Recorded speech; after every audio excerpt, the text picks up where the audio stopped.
दोस्तों, आज हम भक्ति काल के बारे में चर्चा करेंगे। भक्ति काल का समय हिंदी साहित्य में 1375 ईस्वी से 1700 ईस्वी तक का समय हिंदी साहित्य में भक्ति काल के नाम से जाना जाता है। पहले इस चार्ट को समझ लीजिए आप, ताकि भक्ति काल का आपको संपूर्ण नॉलेज हो सके। तो आइए आरंभ करते हैं। भक्ति काल की दो शाखाएँ हैं, सगुण और निर्गुण। सगुण के अंतर्गत रामाश्रयी शाखा और कृष्णाश्रयी शाखा है, जबकि निर्गुण के अंतर्गत ज्ञानाश्रयी और प्रेमाश्रयी शाखा है। तो भक्ति काल को स्वर्ण युग कहा है। श्याम सुंदर दास ने जी एग्जाम में भी पूछा जाता है, तो आप लिख सकते हैं।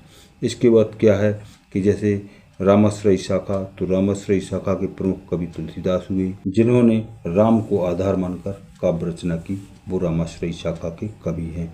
अब इनकी रचनाएं देखते हैं, जैसे रामचरितमानस, कवितावली, गीतावली, दोहावली, विनय पत्रिका, बैराग संदीपनी इत्यादि काव्य रचनाएं की। और इनकी भाषा कुछ की ब्रज है और कुछ की अवधी है।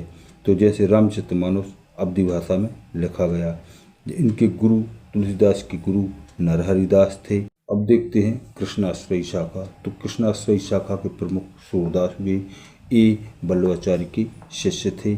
इनकी भाषा ब्रज रही है और इनकी रचना है सूरसागर, साहित्य लहरी और सूरसारा बली। वात्सल्य रस के सम्राट भी सूरदास माने जाते हैं।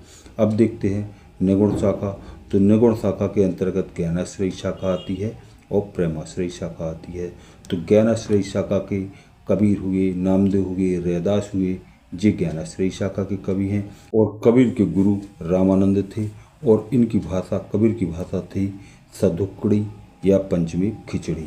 अच्छा, अब प्रेमाश्रयी शाखा देखते हैं। तो प्रेमाश्रयी शाखा के प्रमुख कवि हैं जायसी, और इसके बाद हैं उस्मान शेख नबी, कासिम शाह, नूर मोहम्मद। तो ये प्रेमाश्रयी शाखा के कवि हैं। अब देखते हैं भक्ति काल की विशेषताएं। तो भक्ति काल की विशेषता में पहले तो आपको ये लिखना है, भक्ति द्रावणी उपजी, लाए रामानंद, प्रकट किया कबीर ने, सप्तद्वीप नवखंड। मतलब भक्ति द्रवण मतलब दक्षिण में उत्पन्न हुई और रामानंद इनको उत्तर में लाए, और कबीरदास जी ने इसका चहुं ओर सप्तद्वीपों में इसका प्रचार प्रसार किया। तो अगला देखते हैं भक्ति काल की विशेषताएं। भक्ति काल हिंदी साहित्य का स्वर्ण युग था। स्वर्ण युग इसलिए कहा जाता है क्योंकि इसमें तुलसी, सूर, कबीर जैसे कवि हुए और इन्होंने भक्ति की प्रबल धारा चारों दिशाओं में गुंजायमान की। तो भक्ति काल को स्वर्ण युग कहा श्याम सुंदर दास ने। तुलसीदास जी लिखते हैं, देहिक दैविक भौतिक तापा, राम राज्य नहीं काहू व्यापा। इस टाइप से अगर आप लिखेंगे तो आपको अच्छे अंक मिलेंगे। अगली विशेषता देखते हैं, निराकार एवं साकार उपासना पर बल। तो तुलसीदास जी ने साकार उपासना पर बल दिया और कबीरदास जी ने निराकार उपासना पर बल दिया। तुलसीदास जी लिखते हैं, सगुण रूप सुलभती, निर्गुण जान नहीं कोई, सुगम अगम नाना चरित, सुन सुन मन भ्रम होय। जबकि कबीरदास जी लिखते हैं, पाहन पूजे हरि मिले, तो मैं पूजों पहाड़, याति तु चाकी भली, पीछ खाए संसार। अगला देखते हैं समन्वयवाद की भावना। तो समन्वयवाद की भावना इन्होंने राजा, प्रजा, गरीब, अमीर, पिता, पुत्र, भाई, इन्होंने सब में समन्वय स्थापित किया ताकि लोग मिलजुल कर रह सकें। रहीम कवि कहते हैं, दीन सबन खे लखत है, दीन ही लखे न कोई, जो रहीम दीन ही लखे, दीन बंधु सम होय। अगला देखते हैं समाज सुधार की भावना।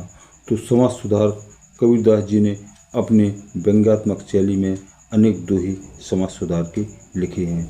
वो लिखते हैं, जप माला छापे तिलक, सरे न एको काम, मन कांचे सांचे वृथा, सांचे रांचे राम। अगला देखते हैं लोक कल्याण की भावना।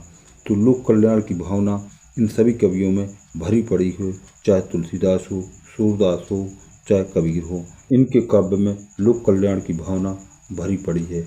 रहीम कवि लिखते हैं, बेरहीम नर धन्य है, परोपकारी अंग, बाटन बारीक की लगे, जो मेहंदी के रंग। अगला देखते हैं भारतीय संस्कृति की रक्षा। इस युग के कवियों ने भारतीयों की सोई हुई आत्मा को जगाने का कार्य किया है।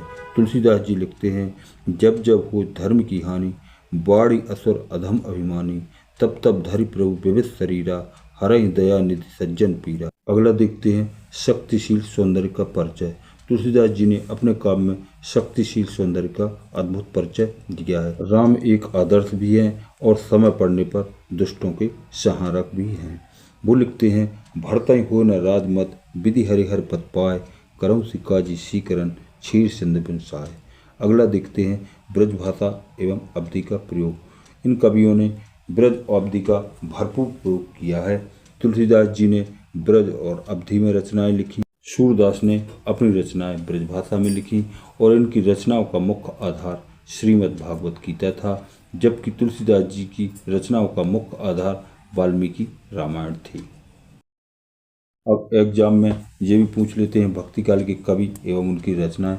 तो भक्ति काल के कवि बहुत सारे हुए, जिसमें मुख्य कवि यही हैं जो आपके एग्जाम में पूछे जाते हैं। तो तुलसीदास ने विनय पत्रिका, गीतावली, कवितावली, दोहावली, रामलाल नेहचू, पार्वती मंगल लिखी, जबकि सूरदास ने सूरसागर, साहित्य लहरी, सूरसारावली लिखी। इनकी भाषा ब्रज है। कबीर ने साखी शबद रवैनी लिखी। इनकी भाषा सदुक्कड़ी या पंचमी खिचड़ी है। जायसी ने पद्मावत, अखरावत, आखिरी कलम लिखी। दोस्तों, वीडियो पसंद आए तो लाइक और सब्सक्राइब करें और अपने दोस्तों को शेयर करें। धन्यवाद।